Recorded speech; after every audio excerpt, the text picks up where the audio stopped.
Hi, everybody. Welcome to this special edition of Niners Radio 49, the Super Bowl edition, Super Bowl 58 edition here in San Francisco, while the Niners continue to prepare for Super Bowl 58 against the defending Super Bowl champion Kansas City Chiefs.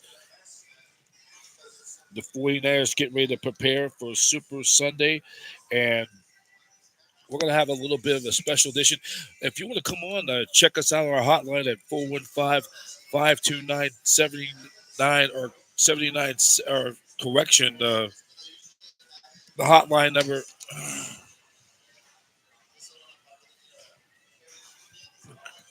The number will be, it's 415-529-7979, not 7978, 529.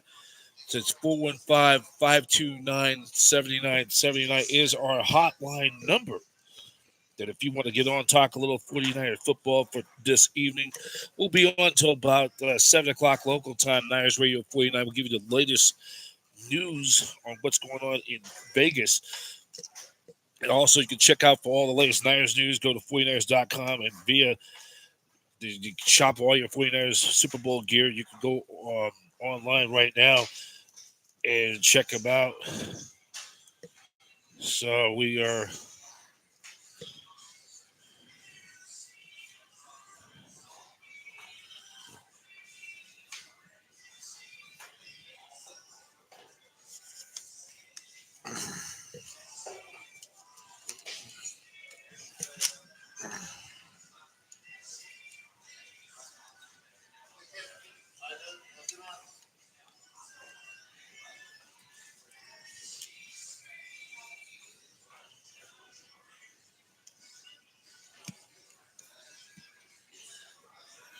So we will just get this light on. I forgot to flip that light on. Here we go. So we'll be on until about 7 o'clock. We'll get everybody checked in. You want to come on and talk a little 49er football at the hotline right now.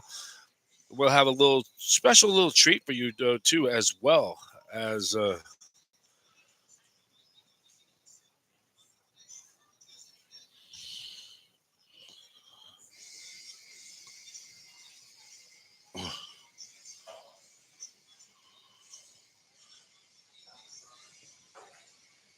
as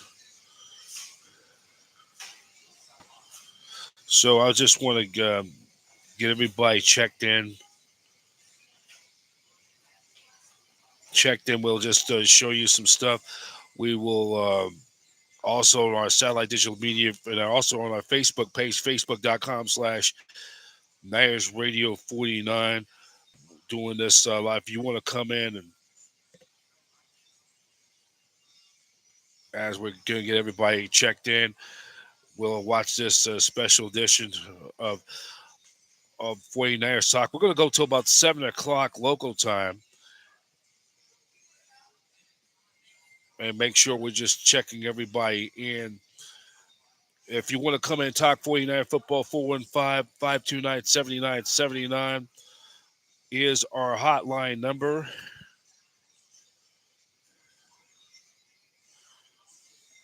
And we're getting everybody checked in, getting ready for Super Sunday. Right now, today, I'm wearing because the 49ers will be designated as the visiting team, so we'll be wearing white jerseys all this week, rocking with the Jerry Rice jersey from 19. And we're going to, just give you a little what's going on. Just a reminder, tomorrow we're going to have we're going to go on a little bit early tomorrow because the NFL Honors is tomorrow night or Thursday night on NFL Network. And it'll be the 13th annual NFL Honors presented by Invisalign Air. That'll be 9 o'clock Eastern, 6 o'clock Pacific on CBS and the NFL Network locally for all the you in the Bay Area. It'll be aired locally on KPIX CBS 5, the exclusive network home of Super Bowl 58. And some of the Niner honorees, the AP MVP, the Coach of the Year, and and it's going to be, and also the NFL honors will be at the Rock Garden Media, and then CBS, of course, will they will present Super Bowl 58, and that will be on CBS Sports, Paramount Plus, and on Nickelodeon on Sunday, this Sunday in Las Vegas. So lots going on there. It's getting ready. We're going to give you some of the news, what's going on for the 49ers. We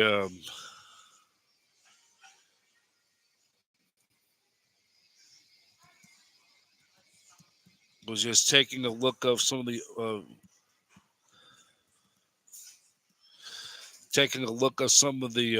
press conferences going on. We just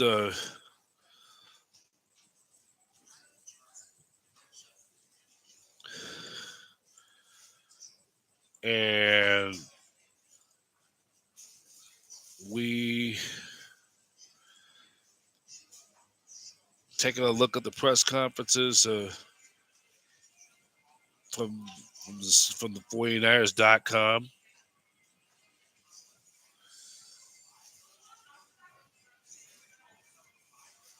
And we're going to just give you a broadcast, a little bit of the Brock Purdy of the press pass, Niners press pass, and this is picking up from our picking up from our friends from 49ers.com.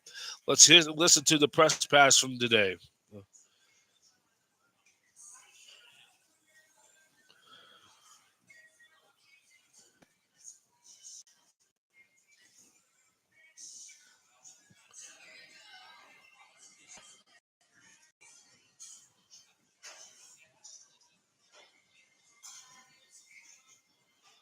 We're waiting for this to.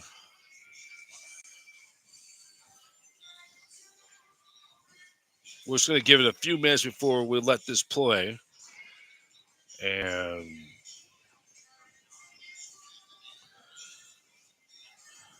here's Brock Purdy. Hi, Brock. Melissa Jacob from Good Game Youth Sports Newsletter. So I'm wondering how playing flag football until age 12 helped prepare you for tackle football, and if you think that your path is the way of the future. Yeah, I mean, like I played up until I was about 12, and I think it just helped just with the speed of the game. It was a quick game. I think hand-eye coordination, all that kind of stuff, really did develop for me. Throughout my years of playing flag football, obviously being able to juke and cut and move in certain ways, just from the way the sport is. Me for tackle football, I feel like when I started playing tackle football, I was a little slower actually because of just the pace of the game compared to flag. So anytime I'm talking family and friends, I always encourage kids growing up to start off with flag football and play. Really as long as they can to help develop those kind of skills. Brock, do you feel like this week has been, or these last 2 weeks have been normal weeks as far as your preparation heading into this game? And what's been the biggest challenge for you to try to make it as normal as possible? Yeah, I feel like, last week, Kyle and obviously just the staff in general did a great job with, treating it like it was a normal game week in terms of, our installs and our routine and our schedules. So that all felt pretty normal. And the challenge is, you get through the week and then you don't play on Sunday. So for us, it was, you put in all this, work of studying and preparation and obviously practicing, and then you're not playing on Sunday. So that was a little odd. But obviously this week, same thing, knocked out some media stuff early in the week. And then today it felt good to get back out there and get back into our routine. Yes. Oh, over here. Yeah, Brock, can you just describe what the practice field is like? We've heard a lot about it this week. Just what are your impressions of it? Haven't been on it today. Yeah, I mean, today we didn't have as an aggressive practice, just in terms of the hard running, the cutting and stuff. That's tomorrow. So, but today I feel like it was pretty good, just in terms of us getting out there and sort of moving around, light running and whatnot. So that was that. So we'll see tomorrow though how it is. Brock, your first passes were against the Chiefs in that blowout loss last season.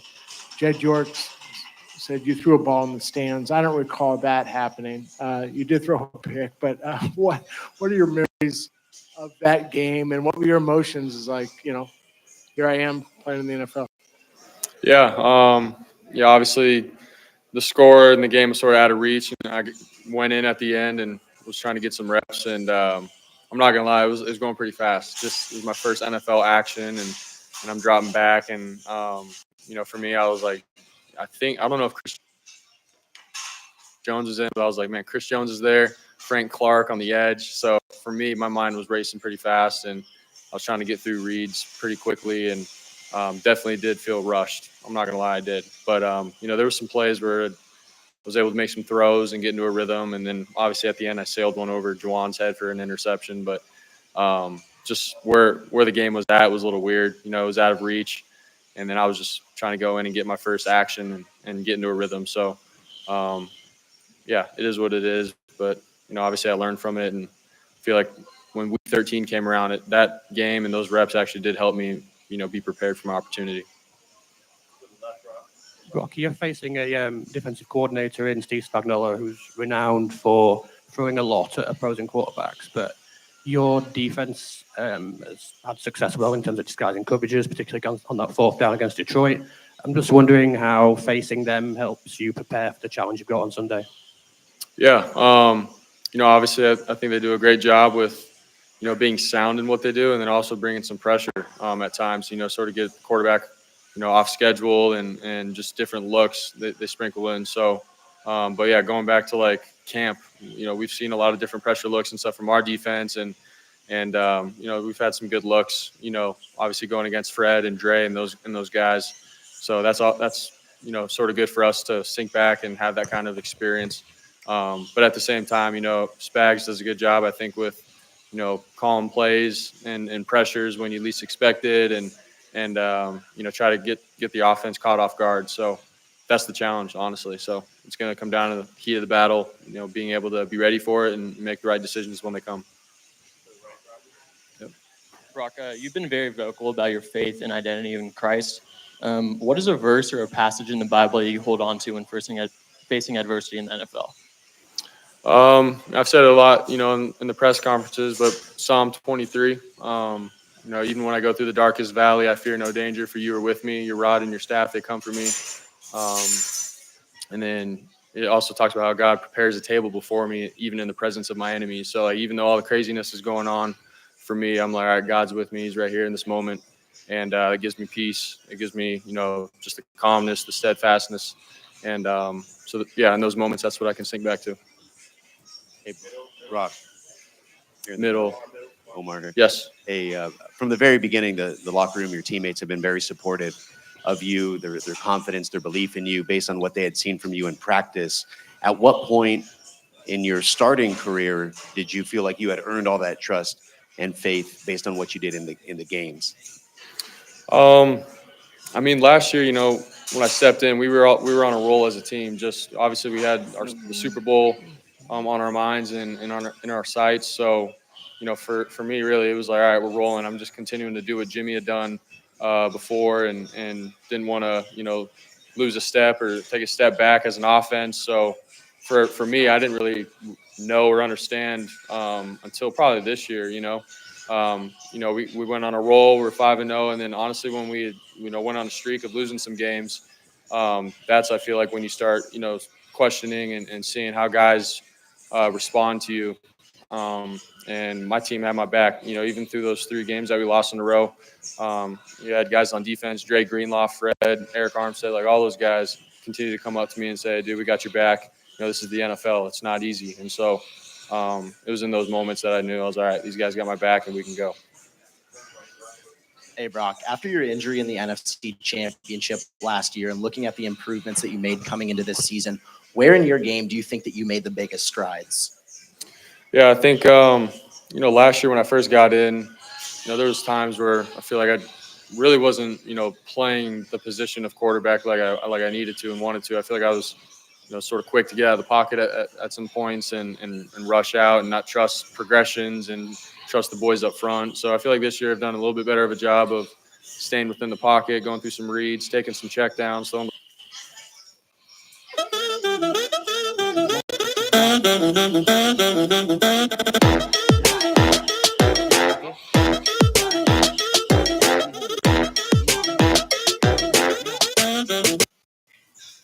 Continue with the 49ers, all the way Brock up Purdy's conference on Niners Radio There's been some 49. times and moments where I've been too aggressive and have had interceptions and stuff. But As that we're happens. picking up the So, video feed but from I our think friends a from big jump for me this year 49ers.com. is just playing the position and not trying to be Superman every play when something's not there. So. Brock, you mentioned you had a lot of meaningful conversations with the veterans of this team about navigating this Super Bowl experience. What's been the most helpful piece of advice you've gotten? Yeah, not making it, what it is, what it's not. And I've heard a lot of guys say, it's a big moment, it's a big game, it could be the biggest game of your life kind of thing. But what it comes down to is it's 11 on 11. It's football at the end of the day. You can't get wrapped up in all the stuff outside, what's going on throughout the week. And we're here for a reason. What we've done all year has gotten us here. And so we can obviously have confidence in that. What we've done all year has been good enough, and we just continue to do that. I've heard that from multiple of the vets. So, Brock, your teammates say that impersonations are among your many talents. I believe sirens. We had SpongeBob the other night. Maybe some teammates coach this. When did you first realize you can do that, and how do you use that in the building? yeah, growing up, my dad was pretty good with impersonations, and so I think I picked up from him. Just whether it was family, friends, teammates growing up. I feel like I've always done some impersonations, and they've been pretty well. But I don't know. I'll do it sometimes when we're in the huddle or something to sort of just show them that, all right, Brock's he's calm, he's cool and collected here, he's joking around, so it's all good. So I feel like there's times and moments where I do it, but I don't go around trying to impersonate everybody all the time. So. Hi, Brock. It's Contessa Brewer from CNBC. When you started, I guess in gambling terms, you would have been considered a long shot. Give me a sense of whether being underestimated is actually an advantage. Yeah, I feel like it can be. I think, earlier this year, there's not a lot of talk or buzz really about, I guess, myself, and not that I listen to it and buy into all of it, but it's almost like, all right, I still have to go and play with that chip on my shoulder and prove to my teammates that, I can be the guy for this team. I feel like I had some stuff to prove still. Obviously last year I played 7-8 games or whatever that was, and it was all good, but it wasn't a whole season. So there's a lot of questions. And so for me, it was, all right, I still got to go out there and prove to myself, I can do this, and to my team that I can be the guy. So, there wasn't a big, spotlight on me or anything like that. So, like, you sort of want to make a name for yourself kind of thing, throughout the year and early on. So, I feel like it has been sort of an advantage for sure. You have a year under your belt. What was the biggest difference between learning Iowa State's playbook and the 49ers playbook? Was there any similarities in verbiage, and was there any crossover in the playbook as far as schematics go? Yeah, I feel like concepts and stuff are pretty similar. I'm not gonna lie, from what we ran at Iowa State to what we do now.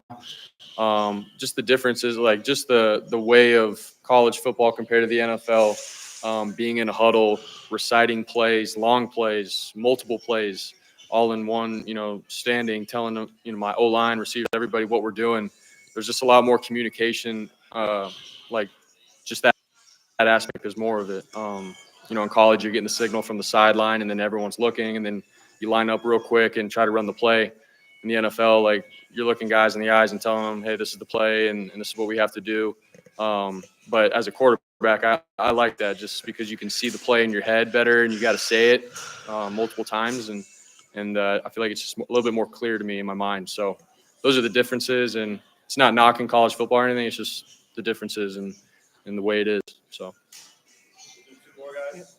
Brock, Jose Villalba from Multimedios in Mexico. 2 questions. First, when you enter as a starting quarterback with the 49ers, there were so many offensive players, established players like Deebo Samuel, Christian McCaffrey, Josh Kittle. How are you able to connect with them? And second, many people probably forgot the rehab that you had to go through during the off season. How hard was it to regain the form that you had last year?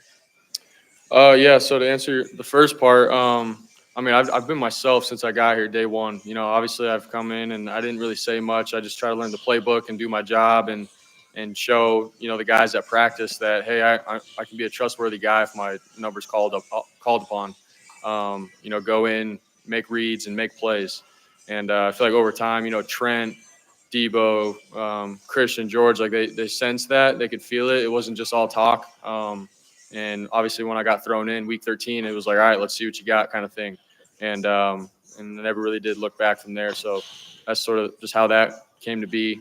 In terms of the rehab and stuff, I feel like it was a long process. You get cleared. I got cleared around, I think, like 5.5, 6 months. And I'm not gonna lie, I was still continuing to strengthen my arm as the season started, and that was the whole thing that I was dealing with. But I was good enough to play, and I felt good enough for game one, and I mean the rest has sort of been history. But I think my arm had you just do different mobilities and exercises and stuff because of your arm and the rehab, and so your arm by nature I think does get a little stronger. So those are things that I've learned and will continue to do, moving forward. So, yep. Hello, Brock. Victor Roulier from Touchdown Mac2. Quick question. In a almost perfect season, you had one difficult game versus Baltimore versus a very aggressive defense. And now in the Super Bowl, you will face again a very aggressive defense with the Chiefs. What lesson did you learn from the matchup from Baltimore? And do you think you can apply what you learned during the Super Bowl versus the Chiefs? Yeah. I mean, in that Baltimore game, we had a couple explosive plays early on. And, for myself, I started, just feeling good about what we were doing. And I sort of bought into the emotion of, all right, we had some big plays here and I can fit this throw in now, even though it wasn't even the right coverage for me to do that. And I learned the hard way through some interceptions. And I feel like I wasn't playing with a clear mind at that point. So that's something that I definitely learned. And obviously we're playing in the Super Bowl, another big game. And how can I understand that every play has a life of its own? You can't, just because you had a big play in the last play, it doesn't mean this next play is going to be another big play. Like the right play might be checking it down or throwing it away. So those are things I had to learn and definitely taking into account with, how aggressive and how good the Chiefs defense is. Brock, you talked earlier about sometimes doing impressions in the huddle. George is always finding the camera, especially on a week like this. How important is it to remember that, yes, it's the seriousness of the business of football, but also you're playing a game and you want to have fun doing it? Yeah. I mean, there's a fine line of it for sure. Obviously studying and being prepared for every little situation and circumstance, and being ready to answer those questions right. But also, being able to enjoy the game. We're in the Super Bowl. You dreamed of this as a kid growing up. You wanted to play. Every kid dreamed playing in this game. And so, I mean, like George obviously gives us a great perspective every game. He's always having fun, joking around. But when the ball's snapped, he's doing his job and he's doing it well. So there's the fine line of it. But I mean, at the end of the day, man, like this is something that we've all dreamed of growing up and got to be grateful for it and have fun with it. Thank you, guys. Thanks, guys.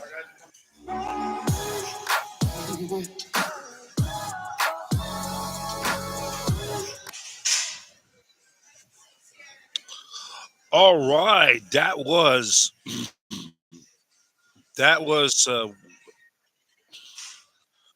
hold on, just trying to clear this out.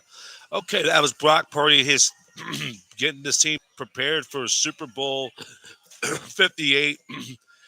How he started playing football at flag or football at a young age and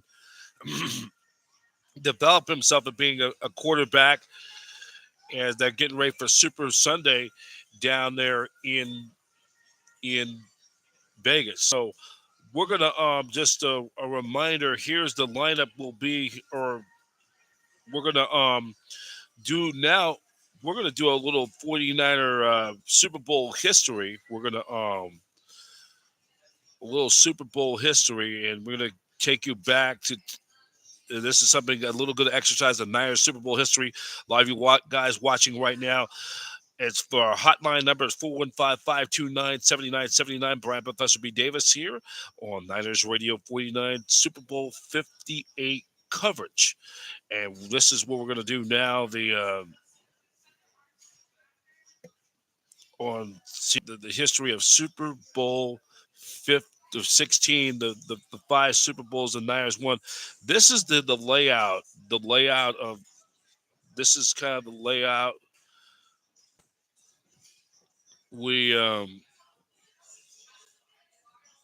This is the layout of takes it back to the Super Bowl the season of 1981, and we're going to show you how did the 49ers get to Super Bowl 51.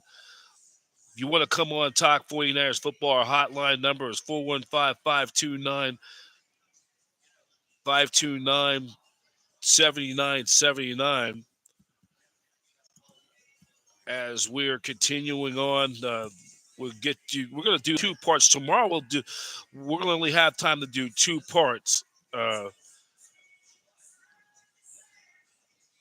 Niners are back in the Super Bowl for the 3rd time since 2012, 3rd time in the last 11 years. And we will, just a reminder, Niners and Chiefs, February 11th, this Sunday, 3:30 p.m. Pacific Standard Time. We'll be having Niners Radio 49, a special pregame coverage.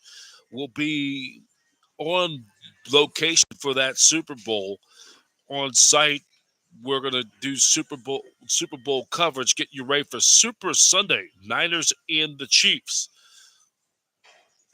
And we're going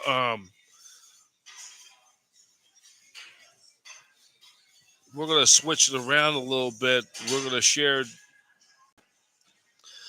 talk about the 5 Super Bowls the Niners collected, 5 of the 7 times as the Niners in the Super Bowl for the 8th time in franchise history.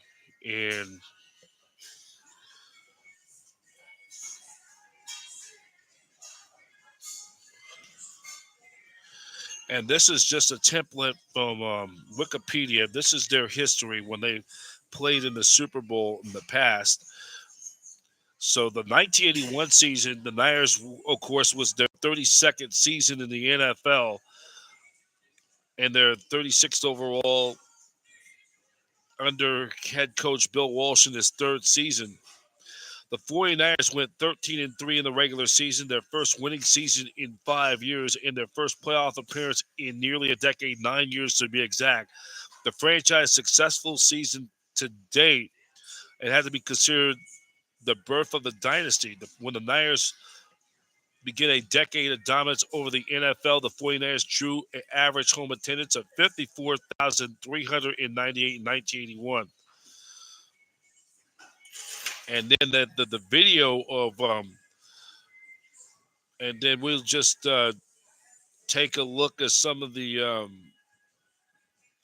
regular season games. How did they get to winning that first of 4 Super Bowls in the 80s, the first of 5 in franchise history? So we'll take a look of all the preseason games. They really don't trip off that.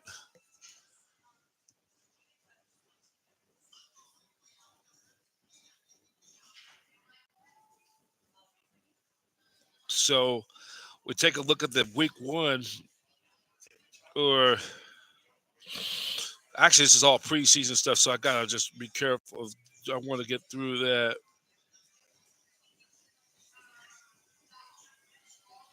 This is all preseason stuff.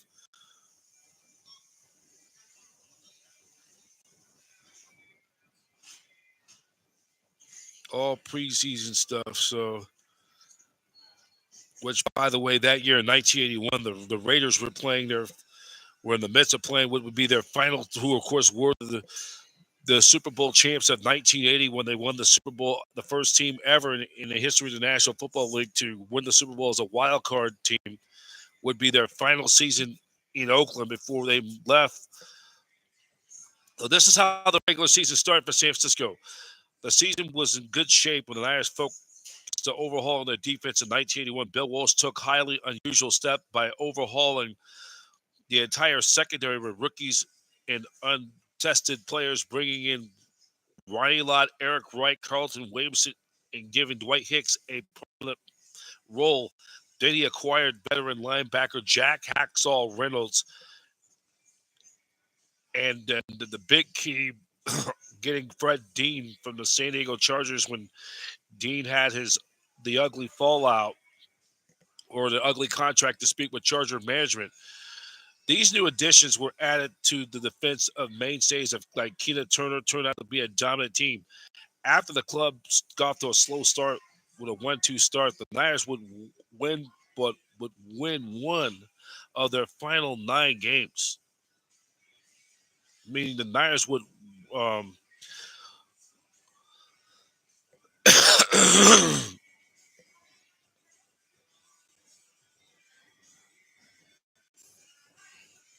Niners would win 9 of their next 10. And they would go 13-3 with the best at that time was the best record in team history. Additionally, the Niners defensive yield more than 20 points only 3 times. Fred Dean and Dwight Hicks made the Pro Bowl. The 49ers selected Ryan Lott, the 1981 NFL draft that proved to be the seminal one, making the NFC Pro Bowl roster. Lott was voted first team All-Pro, received nods from all 5 newspapers that voted in significant role for Giants rookie linebacker Lawrence Taylor, the only other rookie from the 1981 NFL draft to achieve the unanimous first team All-Pro. So looking at some of these games in week 1, week 1 was at the Detroit Silverdome. The site of would be Super Bowl 16. The Niners fell to the Detroit Lions, and many people felt that whoever think the Niners would start the season in Detroit and end the season in Motown. Several months later, Niners fell to the Lions 24-17. In that game, Joe Montana threw for 195 yards. He threw for a touchdown and interception. Ricky Patton in the contest, 15 carries for 72 yards and a touchdown. Wide receiver Freddie Solomon, 8 catches for 94 yards. And then for the Lions, they were led by Gary Danielson, a veteran, threw for 197 yards, 2 touchdowns. He threw an interception. Billy Sims had 59 yards on 21 carries, and Billy Sims had 5 catches for 66 yards. And then you look at the numbers of the game, and the team's really close to 297 total net yards for the Niners to the Lions, 295. And the Niners started that season 0-1. So then now we go to week 2. In week 2, the Niners picked up their first win of the season, 28-17 over the Chicago Bears at Candlestick Park in their home opener at the Stick. And they end up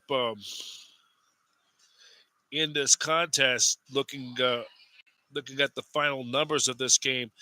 Joe Montana threw for 287 yards and 3 touchdowns. Ricky Patton had 60 rush for 14 carries for 67 yards and a touchdown. Dwight Clark, 6 catches for 81 yards. And San Francisco in that game dominated 412 yards, total yards of offense. And then Freddie Solomon in the contest, he led the Niners with 5 receptions for 113 yards and a touchdown. Earl Cooper had caught 4 balls for 28 yards as well. And then Matt Barr, the kicker, 4 for 4, missed 2 field goals in the game. So the Niners go to 1-1. Now we'll go to week 3. Niners taking on the Atlanta Falcons for week number 3 down at the old Atlanta's Fulton County Stadium down in Atlanta. Niners this time would unfortunately fall to the Falcons 34-17. The Falcons, who of course were the defending NFC West champs, who won the NFC West in 1980, were a lot of people had them as the consensus choice to repeat as division champs. And in that ball game, Joe Montana threw for 2 touchdown passes, threw for 274 yards. He unfortunately threw 2 interceptions. Earl Cooper had 9 carries for 40 yards. Dwight Clark, 9 receptions for 77 yards. Steve Bartkowski, the San Jose native, former Cal Golden Bear, Cal Berkeley. Bartkowski threw for 208 yards, 3 touchdowns. William Andrews, 12 carries for 85 yards. He caught another 4 balls for 37 yards. And the Falcons in that game had 386 total yards of offense. And then then on September 27th, 1981, the week 4, the Niners returned back to Candlestick Park, and they bounced back in the way at 1-2. You always know, hey, this is a must-win game. Now they're 1-2.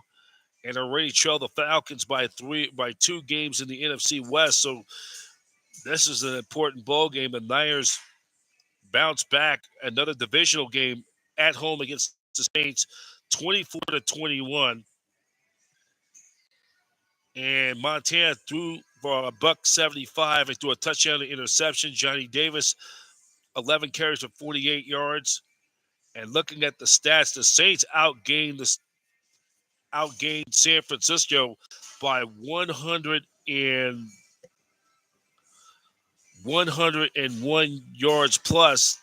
The Saints had 413 total net yards to the Niners 314.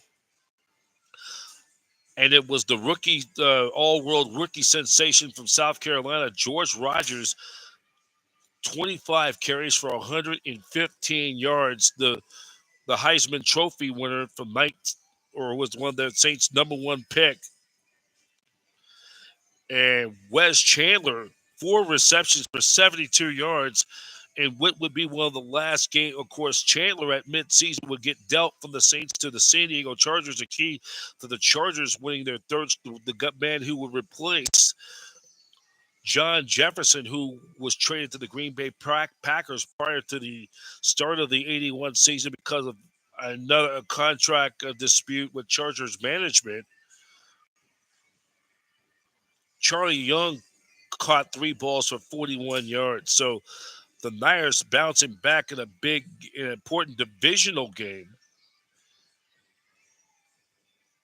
And looking at some other stats of this game. And then in week 5, as we flip the calendar to October 4th, the 49ers heading to the nation's capital, headed east in the Eastern time zone to take on the Washington Redskins. And that's a team, of course, led by head coach Joe Gibbs, a former offensive assistant under Don Coryell in San Diego. This was one of the big turning points of the 81 season that set the tone for the rest of the 81 season. The Niners defeated the Redskins 30-17 at RFK Stadium. They got a new head coach, Joe Gibbs, who the Redskins, another team who had great success in the 1980s, appearing the Super Bowl 3 times in the 80s. They would win advance to the Super Bowl 4 times in a 10-year period. They're led by a future Hall of Fame head coach, Joe Gibbs, the winningest head coach in all football during the 1980s. Montana threw for 193 yards, a touchdown. Ricky Patton, 9 carries for 43 yards. Linville Elliott, 6 catches for 69 yards. Joe Theismann threw 123 yards, but he threw 2 interceptions. One of those interceptions returned for a touchdown by Dwight Hicks, who in that game, they end up also had a pop loose fumble return for a touchdown as well.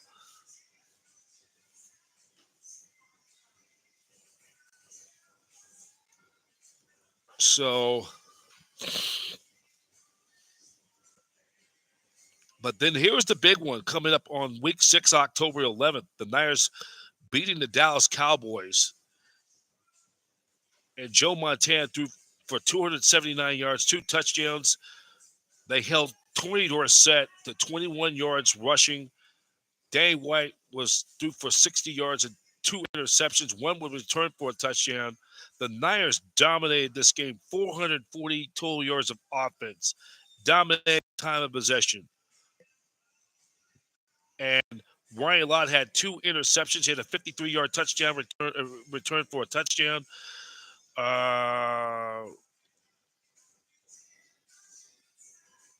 And then the Niners just dominated this game. And that win, a big national game, that was on CBS. Pat Summerall, John Madden, the call. The Niners, with that shocking win, now improves to 4-2. Then after that, the Niners go to Green Bay to Old County Stadium in Milwaukee, where that was the old original home for both the Milwaukee Braves in baseball and the Brewers for a long, long time. Packers split their games between Lambeau Field and County Stadium, but the Niners had no letdown after the Dallas victory. The Niners ended up winning 13-3, and Dwight Clark had 6 catches for 55 yards, and then Ray Wersching hit 2 big field goals and gave the Niners a big, important win in Milwaukee. Then after that, the Niners playing the LA Rams, the Niners came into that game, hadn't beat the Rams in San Francisco, a home game either place since 1966.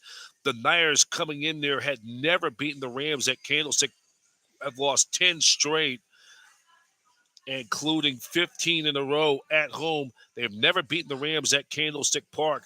This was a big statement game for the team that gave the Niners a lot of fits up to this point in recent years. And we're now at, we're only got a few minutes left, so we're going to wrap it up right here, right now. We'll continue this tomorrow. We'll continue to go back to the Niners Super Bowl championship seasons of all of their 8 appearances, or to the 5. But Niners won a big game, 20-17. It was Joe Montana threw for 287 yards, 2 touchdown passes. Paul Holt for 8 carries, 23 yards. Dwight Clark, 8 receptions, 109 yards. San Francisco had the Rams did outgain San Francisco 401 yards to the Niners 325, but it was the veteran Frank Corral who ended up missing 2 big field goals. They had a chance to tie that game and send that overtime, and that was big. That was big. And the Niners pick up their first ever time they've ever beaten the Rams at home at Candlestick. Their first home win against the Rams since 1966, when they still reside at Keys Yard Stadium. Their first ever win against the Rams at Candlestick. The Rams that came in there had dominated since Candlestick Park opened. The Rams had beaten them 10 previous times, had never lost to the Niners at Candlestick. In fact, from 1966 through 1970, they've beaten them 15 straight times head-to-head, and they had come in there overall since from 76, 77, 78, 79, 80, 76, and then 77, 78, 76, 77 twice, 78 twice, 79 twice, 80 twice. They had beaten them the Rams had beaten the Niners 9 straight the previous 9 head-to-head. So that was a big statement win.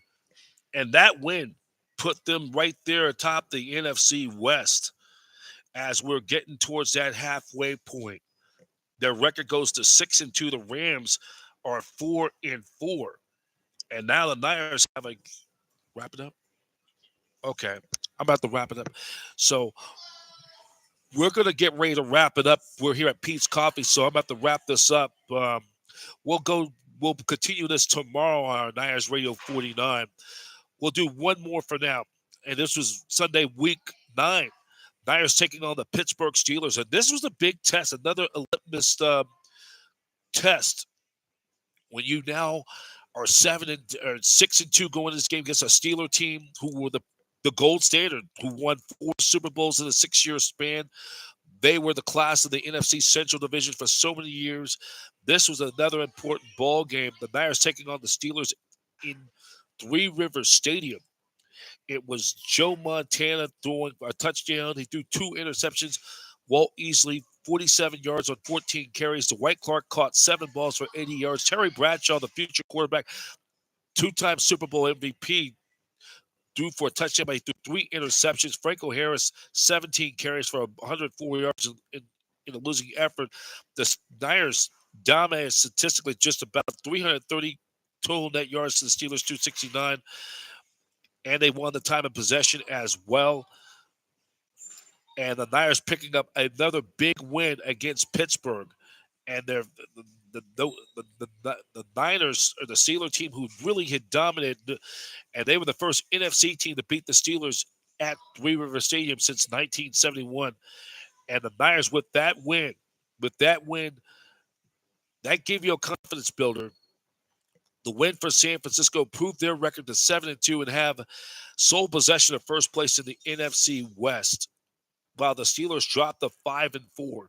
So now we're getting ready to wrap it up now because they're getting ready to close Pete's Coffee. So we're going to have to end it right here, unfortunately. But we'll get back to it tomorrow. We'll do the second half of the schedule. The Niners coming in at 7-2, a quality win. Quality wins against Dallas, a quality win against the Steelers, the 2 gold standards of the NFL. And they sit at 7-2. And we will tomorrow we'll get back to it. We'll preview the rest of we'll take you a look back of all their Super Bowl seasons, regular season, how they got to that Super Bowl win. We will talk to you tomorrow and get ready to wrap it up for this evening. Brian Professor B. Davis, thank you for all you watching. Latest news on 49ers and so much more. Go to 49ers.com. And just a reminder, the 49ers Live will be on NBC Sports Bay Area. The slate will be 49ers Live 8:30 on Thursday. There's the press conference at 9 o'clock Pacific Standard Time. Then 49ers Talk, all the action live from out in Vegas. And for the latest coverage from Matt Mayoko, Carlos Ramirez, Dante the Hitman Whitner, Laura Brent, Jeffrey Lee Chan, the rest of the cast from our good friends from NBC Sports Bay Area, presented by Xfinity. So we're going to wrap it up from here. Brian Professor B. Davis, wish you all a pleasant good evening. We'll be back tomorrow. We'll do another edition of Niners Radio 49. Reminder, tomorrow night at 6 o'clock, 9 o'clock Eastern, and 6 o'clock for all our Bay Area people. The NFL 13th Annual NFL Honors presented will be on both CBS and NFL Network tomorrow night at 6 o'clock. Thank you for everybody for watching. I'm Brian Professor B. Davis. Thank you for watching. Check us out, youtube.com/@Niners Radio 49. Thank you for watching, everybody. You're watching 49ers Live Super Bowl 58 edition on Niners Radio 49. 49ers faithful doing it for the Bay. Go Niners. I wanted to get out. I have some